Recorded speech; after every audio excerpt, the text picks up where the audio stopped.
So now it's time to learn how to create your own ad image. And remember, the purpose of having an ad image is what you're wanting to do is take all of the things that are constantly going to be in your ads, the name of your business, the services you offer, the items you sell, your phone number, your address, all the stuff that you're always going to be using.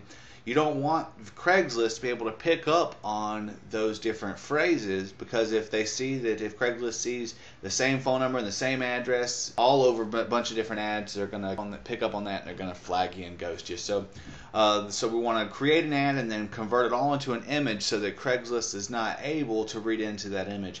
And you'll see a little bit later about how we actually insert kind of like a fake text that your people who view in your ad can't see, but Craigslist reads it. We'll get into that in a little bit. For now, let's look at creating an ad image. What you're going to want to do is go to your toolbox up here and download a couple of programs. Now,